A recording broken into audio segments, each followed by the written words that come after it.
Good morning. Welcome, everyone. I'm sure you're all energized after listening to Janelle and Prue in the welcome session. So we'll just give people 1 minute to, change rooms, and then we'll get started.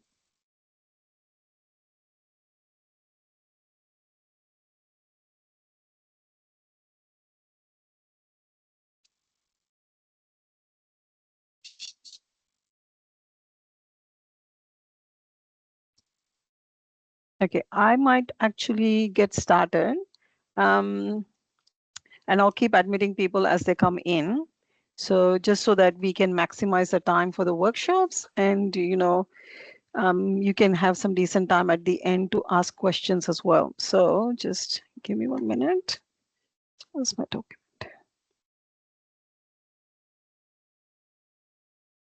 One second.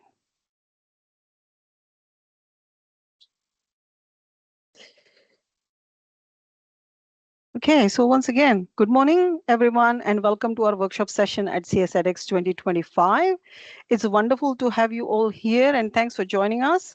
So this workshop is titled Generative AI in the First Year, Designing Learning with Clarity, Agency, and Accountability. And we are really excited to explore this topic with you. We are joined by our fantastic presenters, Sangeeta Krishnan, Andrea Francis, and Trudy Fenwick, who will guide us through some key insights and practical strategies. As we go along, please feel free to post your questions in the Q&A panel or in the chat. We'll make sure to address them during the discussion or at the end of the session. With that, I'll hand over to our presenters, Sangeeta, Andrea, and Trudy. Over to you. Good morning, everyone. I'm Trudy. I'll just share my screen with you. Along with Andrea and Sangeeta, we're really glad that you chose to join us today. I'd like to start by being upfront about how we approach this topic. Being educational designers, we see Gen AI as primarily a pedagogical concern or challenge, not so much a technology challenge. So today we're not going to show you any Gen AI tools or how to use it. We're more about how do we pedagogically design the learning experiences to help students learn how to learn in an AI-mediated world. We're focusing specifically on first-year students because that's where the foundation's really set for how they're going to engage with their learning and how they regulate themselves throughout their degree. Sorry, just flick screen. I'd like to acknowledge the traditional custodians on the lands on which we live and work together and pay my respects to elders past and present and any First Nations people here today. I'm joining you today from Wiradjuri country in Bathurst. Beautiful sunny day here, although we've had all 4 seasons in 1 week, it feels like. And I invite you all to share in the chat which country you're joining in from. Our plan for today, by the end of the workshop, you'll have some practical strategies that are organised around 3 principles: clarity and transparency, human agency, and accountability and ownership.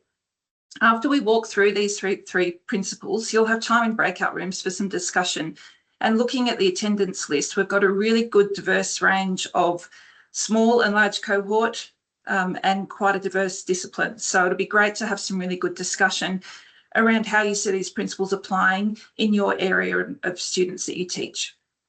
Throughout the session, we'll be watching the chat and the Q&A. So please drop any questions in there so that you don't forget your thoughts. But if there is something pressing, you can come off put your mic on and speak. But we'd like to make sure that we have time for some discussion at the end. So hopefully we'll race through our 3 principles and then we'll have time to address it. I also want to mention that we've created a Padlet with all of our resources and some practical examples and screenshots from Brightspace. Just a little takeaway for you and a little thank you to say thank you for choosing our workshop this morning.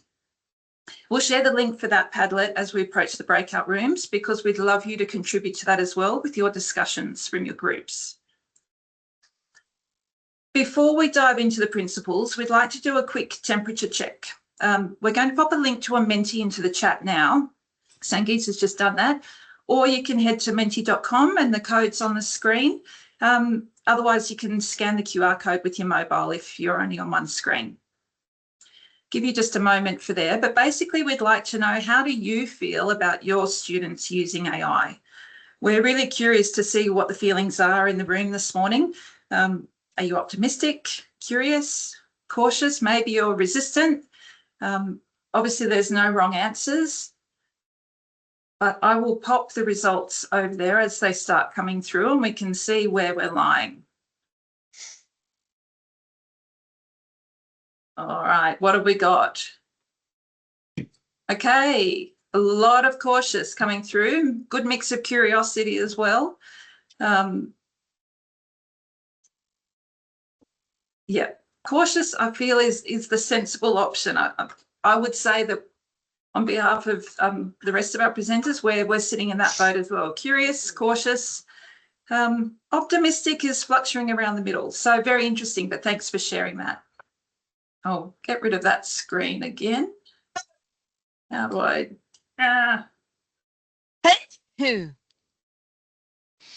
Sorry, that one's not exiting out. There we go. Get rid of it. Probably a good thing I'm not teaching the tech tools this morning. Trying to drive this and present at the same time is a bit tricky. So what we're seeing here was quite a big range. That's how we're feeling. I'll hand over to Sangeeta now, who will talk about how our students or students in general are feeling. Sangeeta, over to you. Thanks, Trudy. So similar to us, students have their own questions and uncertainties about Gen AI. So findings from a national study involving over 8,000 university students show that 83% of them are already using Gen AI. At the same time, students feel there isn't enough guidance from universities on using AI for learning or for their future professions. So this gives us an opportunity to shape how our students engage with Gen AI responsibly and confidently. So we now have a clear starting point here at CSU. We encourage the responsible use of Gen AI where it is appropriate. We also encourage students to use Secure as it is. There are some parts of Secure that need to be modeled for our first year students, such as using it ethically, protecting rights, especially when it comes to First Nations data, and critically evaluating outputs. So our first principle is clarity and transparency. Why does it matter? First year students are in a crucial transition stage, adjusting to new academic expectations, social environments, and being introduced to different ways of thinking. Mace Imad, a neuroscientist and a science educator, she asks these questions to a student whenever she starts a new topic. Why should you care? Why should you invest your brain energy in this? How is this going to help you towards your goals? Answering these questions in relation to Gen AI is an opportunity to build students' confidence and help them see connection between what they are learning and their future professions. So when we create a learning environment built on clarity and transparency, we foster inclusion and help students develop a positive learning attitude. Lotkowski and Ginsberg describe these as the first two conditions of the culturally responsive teaching framework. Inclusion means creating space for vulnerability. Students need to see academics as people who are learning too. So you can model this by sharing your stance on Gen AI, how you have used it or chosen not to use it. Even saying things like, I'm experimenting with this, shows learning is shared and reduces the power distance. We also need to be clear about the expectations, whether we allow or don't allow Gen AI, and invite students into these conversations. When students feel their lived experiences are valued, they are more engaged, curious, and confident. And sharing small stories about your own journey with Gen AI also helps to build trust. So we have some examples of the activities on the Padlet we'll share later. Some draw on values affirmation strategies with Gen AI, helping students, especially from marginalized backgrounds, to reflect on what matters to them. And we have some like scavenger hunt, help students to explore Brightspace at the same time. So now we will show you two Brightspace examples. So here is an example from senior lecturer Claire Singh. So she modeled clarity and transparency by openly sharing how she has used Gen AI in her content materials. She's also very explicit about her expectations for student use. This kind of transparency builds trust from the start and sets a clear foundation for responsible use of Gen AI. So this is a simple example of Menti that we can embed in Brightspace, letting first-year students share their journey in a non-confronting way. Like small activities like this help start a conversation. And alternatively, we can use Padlet with some pre-populated responses so it doesn't feel empty for them, and giving students an easy, low-pressure way to share their experiences. And the last two conditions of the framework are competence and meaning. Be explicit how you want students to engage with Gen AI, whether for brainstorming or dialogic partners. Show them what that looks like. If you have a framework for evaluating outputs, demonstrate it. And be transparent about ethical issues like bias, misinformation, copyright issues in AI using real-world examples, because this will help to make their learning meaningful. As you discuss these issues, this is also an opportunity to model dialogic virtues like civility, empathy, and curiosity. In drawing on lesson building's culturally responsive pedagogy, such discussion helps students develop critical consciousness, questioning who benefits, whose knowledge is represented, and how the technology affects equity. We also need to keep in mind that our first-year students may have high anxiety, so it is especially important to be clear about expectation, model the process, and build trust. So this brings us to Principle 2, Human Agency, which Trudy will take us through. Thanks, Sangeeta. So clarity sets the expectations, and now we need to turn those into habits. And that's what Principle 2 is all about, keeping students as the decision makers. By human agency, I mean students stay the authors of their learning. They set the purpose, they use the tool, and most importantly, they own what comes out at the other end. Our job as educators isn't to teach students how to use an AI tool. It's about teaching them evaluative judgment and critical thinking. How do we design moments in our subjects that surface their voice and their judgment and the disciplinary expertise that they're going to be developing? This simple workflow shows that relationship. It's the habit that will be scaffolding across first-year subjects, that loop between intent, AI draft, and human rewrite. So students define the purpose and the audience, they get an AI draft, which is never their final submission, and then they verify it, add their context, and rewrite it in their own voice. This keeps students as active, critical decision makers, with AI augmenting their work, not replacing their thinking or their communication. And the good news is that this workflow can apply to every first-year subject in every discipline. It's the foundation of habit building that we're trying to build, remembering that good learners with AI were good learners first. Some of you may have seen this chart before. This is how AI can actually function in learning. Back in 2023, Jason Lodge and a few colleagues wrote a paper called "It's Not Like a Calculator." In that AI doesn't just do one functional thing. It's more like an infrastructure that enables different relationships depending on the task. The key distinction is here in the offloading and extending axis. Offloading is when we give mundane work to AI to free up our cognitive capacity, like fixing some APA referencing or checking grammar. And extending is when AI amplifies what we can already do, like taking our notes and generating different ways to explain a concept. In first year, we'll focus on offloading basics and some light extending, but always with that human verification element. And it isn't fixed because you can build in offloading at the start to scaffold students until they become more capable, or deliberately restrict it until they develop some foundational skills, and then they can start offloading more as they have greater competency. The design principle here is really simple, that you have to be explicit about the relationship you want your students to have with AI. If the learning outcome has to be demonstrated without AI involved, design it that way. But if they can involve some offloading, say so and explain why. So I just want to test a few examples looking at this quadrant. If you can type in the chat whether you think these are appropriate for a first year to offload or extend. Converting my bullet points into paragraph format. Is that offloading or extending?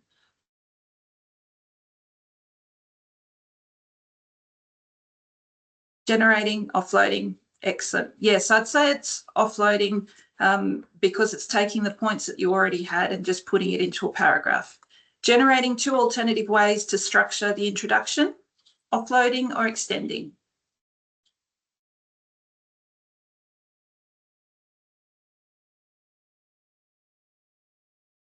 Yes, excellent. Checking grammar and punctuation, offloading or extending.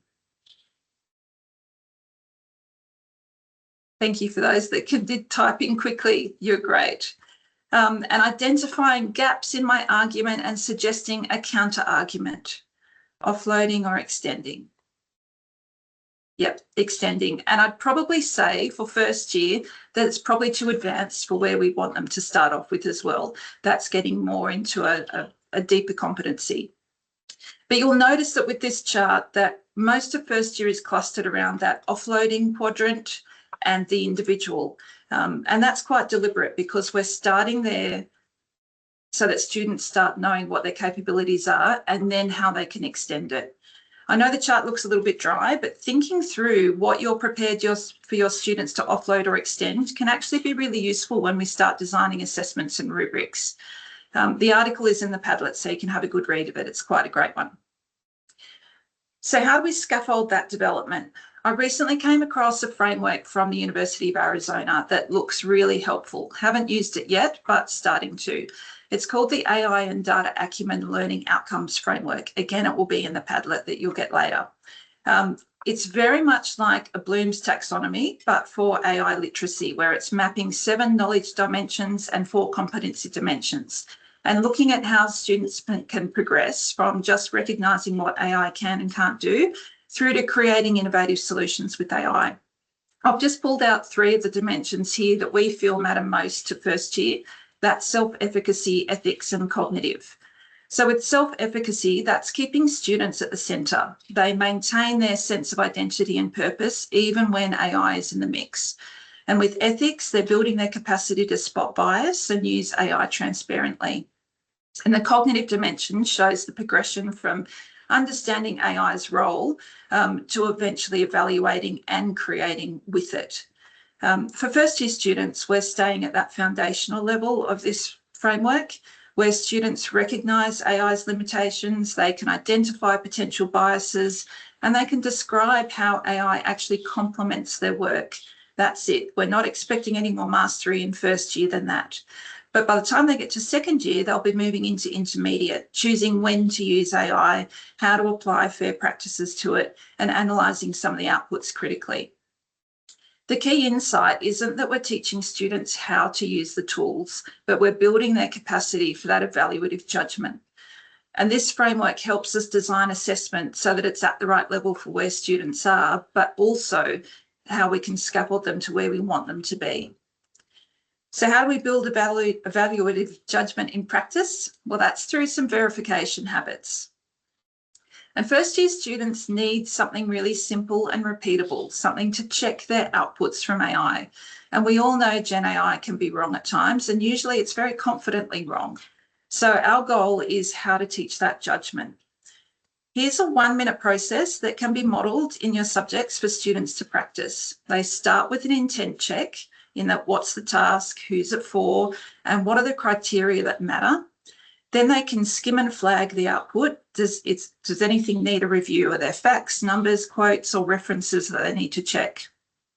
Then they can actually run a check, which is using one of the frameworks like the CRAP test or another framework called Every, which we'll share with you, and even just picking 1 or 2 items from that. Based on that check, they decide what to keep, change, or remove, and if they're keeping it, they find some sources and name them. And then they rewrite it in their own voice, adding the discipline context where appropriate.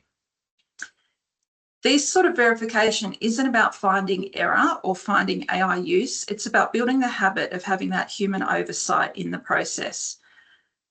As academics, you can model it to your students. It can be built into Brightspace as an interactive tool, or it's something that you do through a tutorial. They practice it, and over time, hopefully, it becomes an automatic process for them. When this is scaffolded into subjects, we're stacking agency and verification, and that's then when Principle 3 will make it visible through the disclosures. Now, many of you are probably already teaching the CRAP test or have it embedded in your subjects for first year. We've used it a lot for evaluating sources. We're just shifting the lens from evaluating articles to evaluating Gen AI outputs. Currency, relevance, authority, accuracy, purpose, they're all the same questions. It's just a different source. The other framework here on the page is the Every framework, which comes out of some guidance out of North Carolina. And I particularly like the E and the Y because they're behavioural cues. E for engage with the tool. Don't accept the first draft, but converse with it, drill it down, try and see how far you can extend it. And the Y because you are responsible for what you submit. If students are to take away one or to have one takeaway, let it be as simple as name one source, state one check, and fix one inaccuracy, and then just rewrite it in their own voice. All right, here's some 5 ideas that you could do in your subject sites with some minimal prep. First, you could add a simple page in your subject site explaining what's allowed, what needs disclosure, and why. Secondly, you could build in one activity early where students have to add their own voice to some text or to some output, even just 2 to 3 sentences where they're adapting it to content that they've had throughout the subject or to some other context, local context that they have. Thirdly, you could get them to do a short verification statement based on doing something with the CRAP test or every check, even if it was a one line saying what I checked and changed. The fourth point there is model a before and after example. This can be something that's explicitly stepped through a carousel or tabs or some other layout in Brightspace, or again in person, face-to-face, where you've shown the example of how you're doing this yourself, put it onto a Padlet, invite students to try and do their own, and then over time you're building a resource that can be discipline focused that will get across that course level focus for first year. And finally, if the task fits, you can add some light criteria in your rubric that's appropriate around appropriate use and verification. We're not adding new assessment elements, we're just creating that habit to be visible in the existing task. So now I've looked at how to keep and develop students' agency, and now we need to make that agency visible and accountable through some repeatable disclosures. So I'm going to hand over to Andrea for Principle 3. Thanks, Trudy. Principle 3 is about accountability and ownership, teaching to augment and not abdicate. As educators, we need to ensure that we are consistent in our message to students, that the human factor must always be higher than the AI involvement. AI can be used to support learning, but is definitely not a replacement for student learning. When students use Gen AI to complement their skills, they are maintaining ownership of their ideas and decisions. This reinforces the value of human agency from Principle 2. If students outsource all their thinking to AI, they risk losing confidence in their own ability. We can promote discussion around this and ask students questions like, could you do your job tomorrow if AI disappeared? Our goal is to help first year students to build skills and take ownership of their learning and not fear mistakes. Using AI responsibly is a learned behaviour. Responsible use means using Gen AI in ways that align with values, policies, and legal obligations. At CSU, responsible use is broadly defined by our secure framework, which Sangeetha has previously referred to. We need to teach students how to declare what they've used a tool, explain how they used it, and reflect on what it added. Recent research shows that AI disclosure forms serve as both accountability mechanisms and pedagogical interventions, which promote transparency and student self-regulation. These habits of disclosure shape professional identity and integrity. There's such a spectrum of AI use available for students, so we'd like to take a minute to ask, what types of activities do you expect students to disclose their use of Gen AI? If you could add your thoughts to the Menti using the code on the screen or the QR provided, that would be great. I think Sangeetha's just added that to the chat.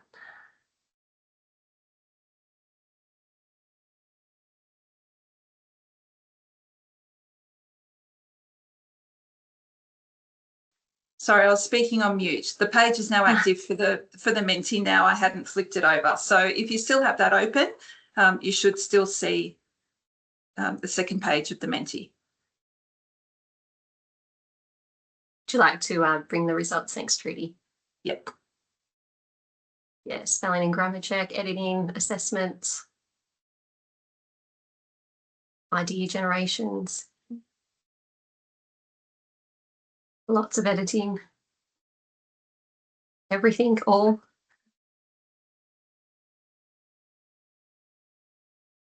Yeah, lots of different things coming in. So when do we disclose the use of AI?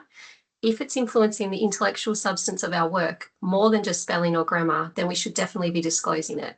If it has suggested changes to our ideas, our structure, or our phrasing, it has helped to shape our thinking and we need to disclose. The transparency around this matters because it promotes integrity and trust.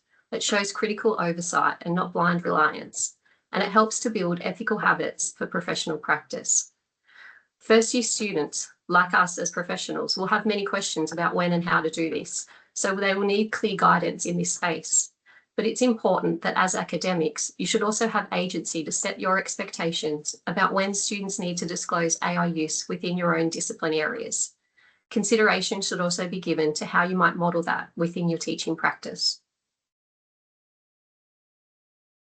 AI disclosure isn't just about compliance, it's about a teaching tool that can form a key role in promoting student self-regulation.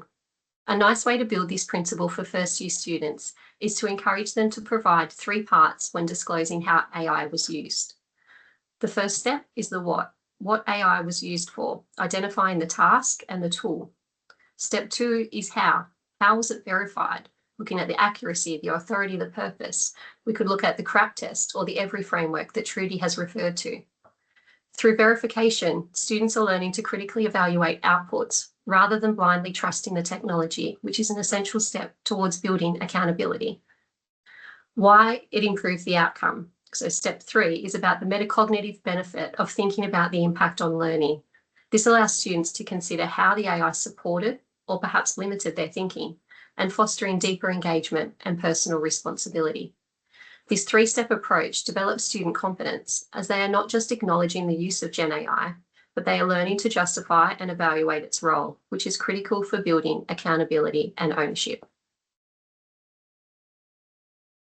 On your screen are 2 simple examples of a 3-step disclosure that have been color-coded to consider the key steps of what, how, and why. Disclosure complexity will grow as students develop, so start simple and build up. You'll find examples of this within our Padlet of how this could be scaffolded across the session and the program, along with the template to support your implementing this approach. Through the practice of guided disclosures, we can teach students to pause, assess their choices, and consider the implications of their own use of Gen AI. When we model responsible use in our practice, we are also helping to show that Gen AI can enhance their expertise and not replace it. The library will also be sharing today in their workshop an update on the verification log that will be introduced to assist students through evaluating and disclosing the use of AI for research. You might like to watch the recording through the Teaching Academy to find out more and see how this may be adapted and implemented within your subjects for first-year students.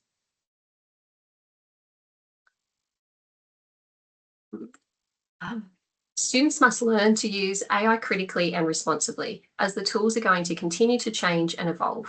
So Principle 3 is helping them to take ownership of how and why they are using Gen AI in their learning and their future careers. Embedding a pedagogy of kindness in teaching first-year students and supporting them to develop the skills and confidence in this space is important. When learners feel safe, respected, and valued, they are more willing to be honest and open about their learning and own their progress, which are key aspects of accountability when working with AI.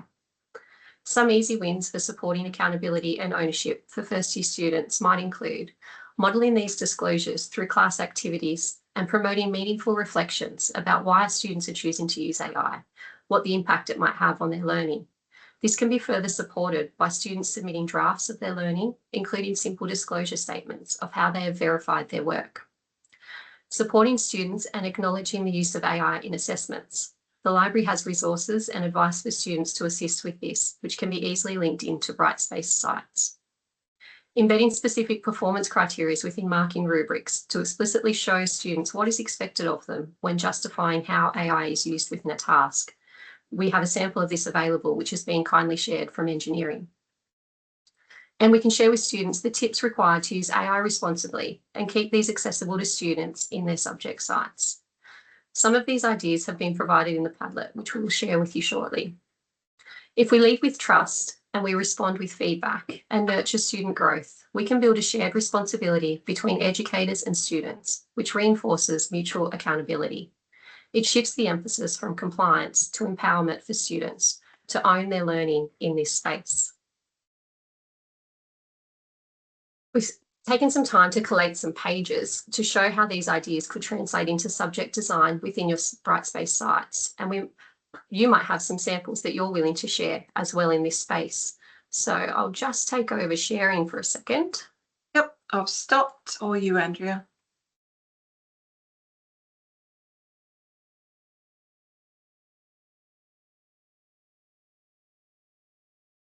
Hopefully that's come through. Yep, thanks. Perfect. All right, this particular example comes from the development team of the Nursing 100, which was developed by Sangeeta, Jackie Sherwood, another ED, and the first year nursing team led by Susie Querrell. It sits within an academic skills unit of work for all first year nursing students, and it demonstrates what a detailed approach to teaching Gen AI might look like. So it includes key introductory information, CSU principles of use, links to the library InfoQuest online learning module, details about how students can access Copilot when it might be their first time. There's opportunities to gather student voice. We've got the Mentee designed to start those conversations about where students are at within their learning journey and highlight to students that they're not alone in this space. Advice about assessment, about when it's permitted, when it's not permitted, enhancing clarity for students to be more purposeful and act with academic integrity. Because this comes from nursing, there's a contextualised information section relevant to the industry with some readings, activities and reflection activities with some answers to explain. They're not coming up on this view. To help support students with that human agency side of things. Advice on how they could use Gen AI positively, proactively within their studies to promote that human agency element and ownership of their learning. Here is another opportunity where we can return back and add some key links to support the AI disclosures, which we've been talking about today. And again, opportunities to break down barriers for students, to talk about the challenges and the concerns and even possible solutions that they might have to overcome their fear in this space or the issues that they're facing through a collaborative learning space like Padlet. And finally, we've a nice easy way to have all student-facing resources in one section where they can go if they want to learn more from the library resources and the CSU resources available. I think Sangeeta has already shared Claire's transparency example. The only other one that I'll just quickly share is if you don't have the luxury or the time available to have a whole module that is focused on for a whole week, you could put something together that's just a bit more simple, that sits within a welcome module that covers all the key information that students might need and embedding the frameworks that Trudy referred to, so the CRAP framework and the Every framework. So it's worthwhile considering how and where you might choose to target AI within your subject area and considering that from a course and a program level also. For some, it could just be the one page. For others, it might be scaffolded intentionally throughout the session, linked within assessments are coming up and sitting within assessment folders. But if anyone has any examples from Brightspace that they're currently teaching students about AI use, we'd love you to share your subject code in the chat, or feel free to come off mute if you have something that you want to share or contribute. If you were to put a code in the chat, we'd be happy to add some of these ideas to the Padlet wall that you can take away with the resource as well. Thanks, Andrea. Sangeeta, I might just share the Padlet so they can see what that will be as they go into breakout rooms, and then you can introduce the breakout room set out. So what we're going to be sharing with you, I believe Sangeeta will pop the link in the chat now, is to this Padlet wall that we've built. You'll see that there's a column for each principle, just a little bit of scoping for the breakout rooms at the top, but below that we have our literature sources that we've used, some other scaffolding bits, some Brightspace examples, some possible student activity examples that you could have. There's some academic progression ideas that we've come up with for both Principle 2 and 3 of how can you do that down through a subject and across through a common enrolment pattern for a course level. And then some CSU resources. So this is yours to, hopefully there'll be something that's of value to you. But as you go into breakout rooms and you're in the particular principle that you're given, if you can start adding to that to contribute thoughts, ideas, challenges, things that we need to consider, concerns, it would be a great space for it to have that collaboratively to think about afterwards as well and come back to. Sangeeta, over to you. Thank you, Trudy. So we are going to break into 6 breakout rooms. So for each principle, two breakout room will work on that. So we have written on the Padlet, I think, yeah, Principle 1, Room 1 and 2, Principle 2, Room 1 and 2, Principle 3, Room 1 and 2. It'll be a great place for you to discuss what some of the questions on the chat. So it's also a great place for you to ask in your groups. And then, we have so many of us coming together to answer these questions, and we might find some valuable insights and how we could actually bring it back into our own learning environments. So if you're good, do you have any questions before we move into the breakout rooms?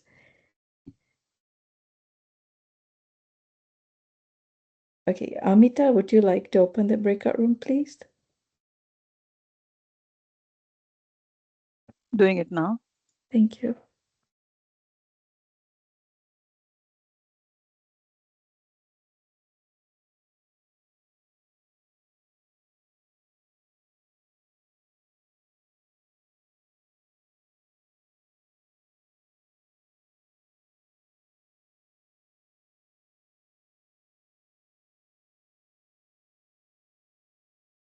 It should work. Fingers crossed. We'll see you in rooms shortly.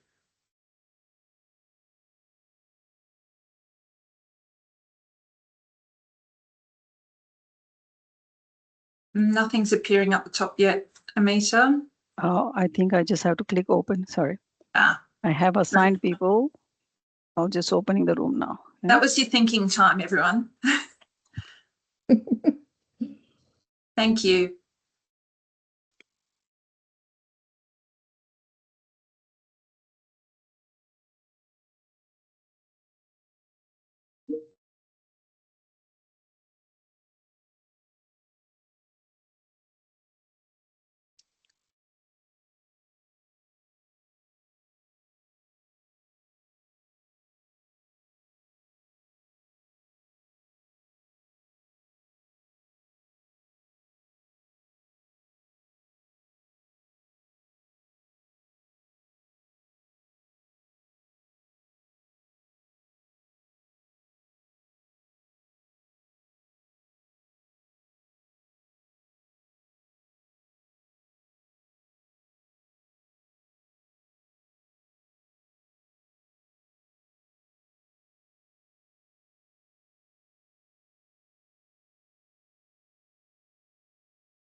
Hey, Andrea. Hi, how are you? I am good. How's it going? I didn't want to leave because initially I thought I can also go into the rooms, but I didn't want to risk it. So I thought I'll hold the fort so you There guys was no can. option. There was my only leave option got me out of the meeting when I tried Yeah. to leave the one group. So if you look into the rooms, you should be, because you are a facilitator, sorry, presenter, so you might be able to look at another room and jump into it. Otherwise, I can send you there. Ah, okay. Right. And I'm going to close at 35 because I think we started a little bit late. So I'll just give everybody a warning. So Have the others switched between rooms? Can you see that? Or have they just no, stayed in the one I room? don't think so. Yeah. Which room were you in and which one would you like to go into? I was just in principal one. Oh, now I don't know whether I was room 1 or 2. Doesn't matter. You can go into it. Yeah, you were in room 2. It's So do you showing know you in where? room 2. Can you see where the others are? Yeah, Jackie is in the same room. You Yeah, just she was see in that room. Trudy is principal 2, room 1. Yep. And Sangeeta is principal 3, room 1.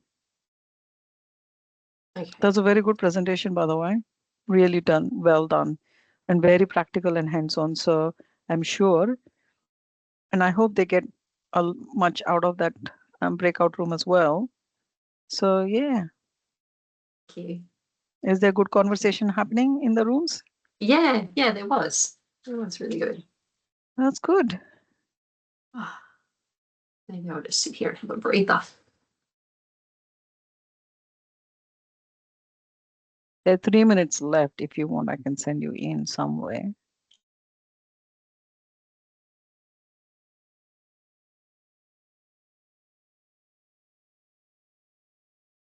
Yeah, Sangeeta has done the thing I told her not to do. She left the meeting. It was the only option, I think, but I don't have the No, knowledge. it's leave room is the one.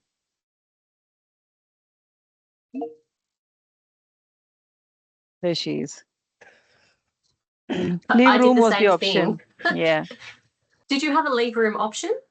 No, I didn't. No, neither did That's I. I only strange. had leave. So people might just leave, Amita. Hopefully not. Hopefully We got not. 3 Yeah. minutes more. Yeah. And you ended thought up to in join a principal room. 3. I think there was a switcheroo. I was in 1. Yeah, I was in 3 and I just talked to them. There was a question Matthew Elise posted about what if students use, and I thought, I'm not sure who's going to answer that. Would this aspect would then be emphasized in relation to how students perceive the quality of a particular app by using a framework to determine reliability? I don't know when he was. I think when you were presenting, he had that question. This aspect would then be emphasized in relation to.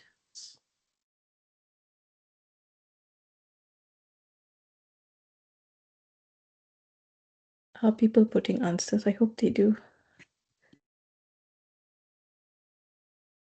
Andrea, did you have to join in again? To come back into the meeting, yeah. Yeah. Oh.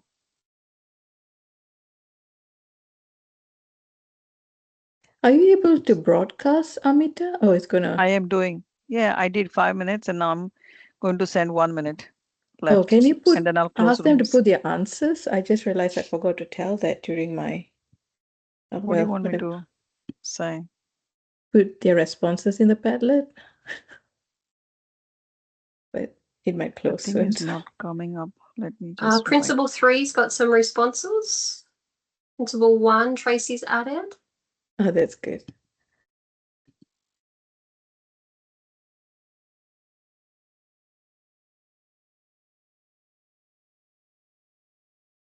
Yeah, the question about pay tools and stuff. Are we addressing? Well, that's why I'm confused, because we have no control over it, what students use. But I think what as an academic you make explicit in your subject is what we can control. I don't want to use the word control, but right. Can I just close now? It's 35 because you're going to need time for them to talk, yeah? Yeah. Sorry. And you're doing the wrap up, Sangeeta? Yeah. Yeah, okay. Yeah. Messy wrap up.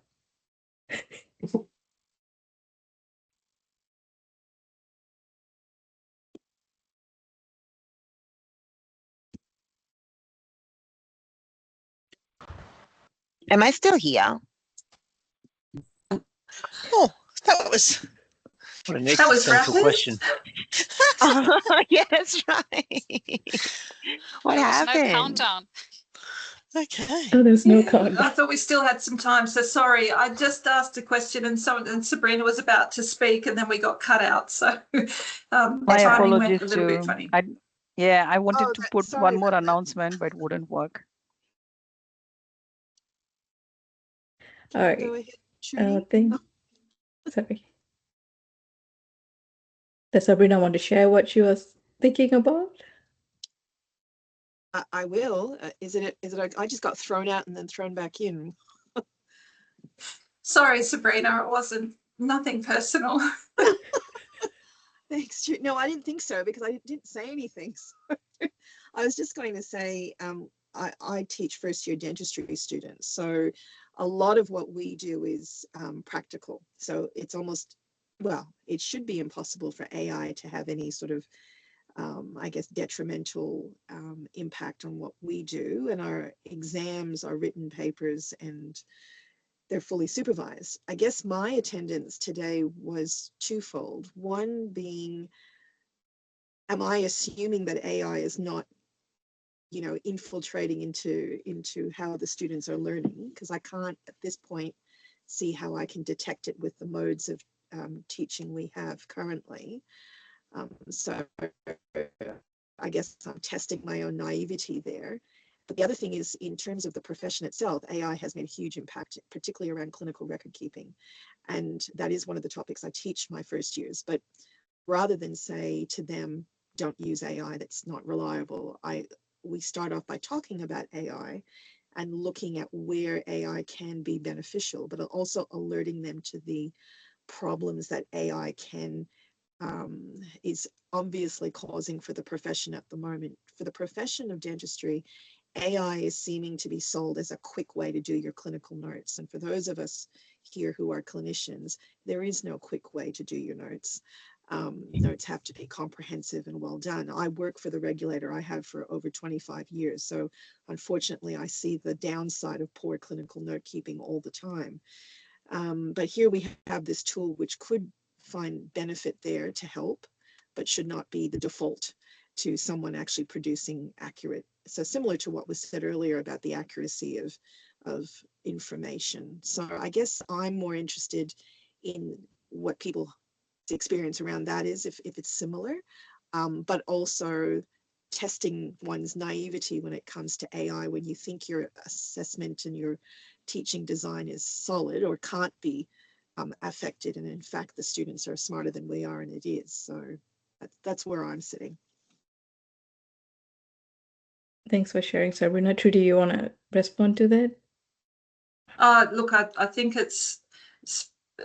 you've nailed it in that we can't really protect against how far it's infiltrating with students. And that's why I think it's so important to really look at where are we going in terms of that evaluative judgment. How do we teach them that internal assessment of quality of their quality, of the output in front of them, of the tools and their work process? How do we look at the ethical education side of things that, and there's always going to be students that will use it. And why we avoid teaching AI tools specifically is because they're changing so quickly.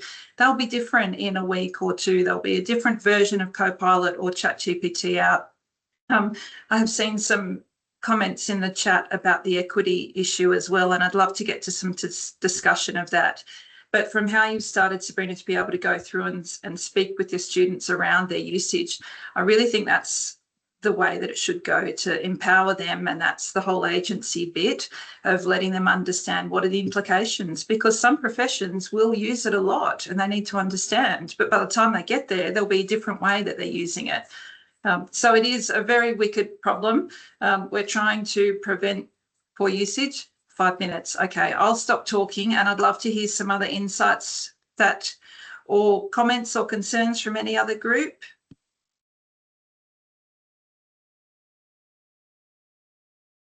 Would anyone else like to share something? Otherwise, we have Matthew shared a great use of AI in his subject, but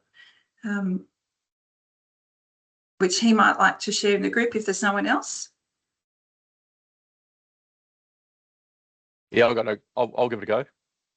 Thanks, Matthew. All right, no worries. I'm Matt. I teach at Albury campus in the nursing discipline. One of the subjects I teach is NRS 171. As far as the tutorials, a face-to-face tutorial. It's a pathophysiology tutorial, 2-hour lecture / tutorial. It's really hard to engage, and so my colleague Lisa and I. It took probably about the first 3 weeks. We just weren't getting the numbers, weren't getting student engagement. And if any of you guys do sort of in front of the class and ask questions, especially for first years, you generally get either no answer or no engagement. So we decided sort of to break them up in groups, sort of like a breakout room, but within the actual labs themselves. Each of them got a completely different clinical scenario so that they actually had to do the work each, present to the class. If they didn't present it, then the learning objectives weren't being met. So they had to do it pretty comprehensively. And I really encourage use of AI for the purpose of, so they mind mapped the subject they're talking about or the case presentation. But then fortunately we do this tutorial in an auditorium. So we developed a sort of like a TED Talk type scenario. So I got AI to make a first year nursing walkout rap song, which gets blasted. We've got like a disco ball, clapping, high energy, and each of the 4 students had to get up on stage with a microphone and actually present using no digital device from the 30 minutes that they got to use AI to learn. Because I found that the AI was really good to get them, for them to get knowledge, but it just doesn't give them understanding. So the whole purpose was to use the AI to get the knowledge, but then they had to get up as a group and prepare. And then Lisa and I, then it was our job as the tutors was to gauge that understanding through spiraling down into questions to get them to explain every tiny little detail of it where they weren't able to use their phones or the computer. So they had 35 minutes to put together a case study. Then they had to, in their own way, using AI, understand that case study. Then it was our jobs as the lecturers to actually gauge that understanding from what they learnt in that way. And then so our numbers did increase. It became a bit more of a popular class. And we also encouraged that before they gave a lecture, they had to present a special ability. So one of the girls got up and made an AI song with AF and did a rap song. We all then, had to do the worm on stage.